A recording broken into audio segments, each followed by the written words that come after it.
Tuberkulosis, ancaman senyap yang mematikan. Tuberkulosis alias TBC adalah penyakit menular yang berbahaya, tapi seringkali diabaikan. Tidak seperti penyakit lain yang gejalanya langsung terasa, TBC bisa menjadi seperti api dalam sekam yang membara pelan-pelan. Gejalanya seringkali ringan selama berbulan-bulan, sehingga penderita tidak merasakan bahaya sama sekali. Hebatnya bakteri penyebab TBC, mereka tidak berniat membunuh Anda secepat mungkin, melainkan ingin mempertahankan keberadaan spesiesnya dan terus menyebar. Filosofi mereka mirip dengan trisolarian, tapi masih dalam bentuk yang primitif. Untuk mencapai hal tersebut, TBC memanfaatkan celah dari kebiasaan-kebiasaan manusia. Orang yang paling mungkin tertular TBC adalah keluarga, teman dekat, rekan kerja, atau tetangga, serta orang-orang yang sering menghabiskan waktu bersama penderita aktif. Saat COVID melumpuhkan dunia, rata-rata pasien COVID menularkan penyakit ke 2-3 orang. Bandingan antara COVID dengan TBC, di mana satu penderita aktif TBC bisa menularkan ke 5-15 orang dalam setahun.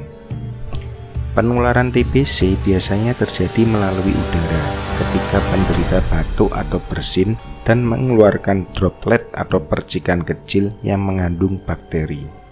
Hal ini sering terjadi di tempat yang padat dan kurang ventilasi seperti rumah tempat tinggal atau tempat kerja yang penuh sesak. Inilah sebabnya TBC mewabah selama revolusi industri.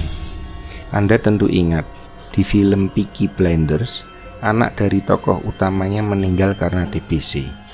Dan sampai sekarang, peningkatan jumlah kasus TBC kerap terjadi di daerah perkotaan baru yang tidak terencana dan padat penduduk, seperti yang kita lihat di Lagos hingga Saint Petersburg.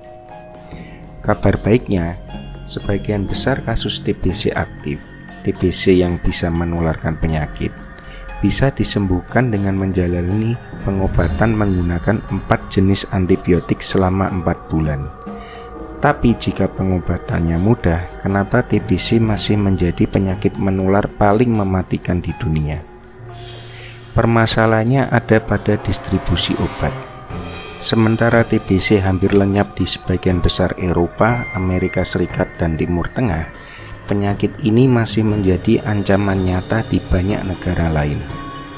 TBC paling banyak menyebabkan kematian di Afrika, Amerika Selatan, dan Asia. Pada tahun 2022, 2/3 dari seluruh kasus TBC terkonsentrasi di 6 negara saja, yaitu India, Cina, Indonesia, Filipina, Pakistan, dan Nigeria. Hampir separuh dari kematian akibat TBC terjadi di Asia Tenggara. TBC, seperti halnya perubahan iklim, adalah masalah yang berkembang secara perlahan. Akibatnya, TBC lebih sering diabaikan daripada dilawan dengan gencar. Ini membuat bakteri TBC kebal terhadap antibiotik yang ada. Masalah lainnya adalah kita nyaris berhenti menciptakan obat baru untuk TBC. Pada 25 tahun pertama era antibiotik, ada 8 jenis antibiotik baru yang dikembangkan untuk melawan TBC. Namun, selama 47 tahun, antara 1965 dan 2012, tidak ada satupun obat baru yang dibuat. Mengembangkan obat baru sangat mahal, dan tidak ada upaya terkonsentrasi untuk membasmi TBC. Selain itu, tidak ada cukup keuntungan yang bisa diraih perusahaan farmasi.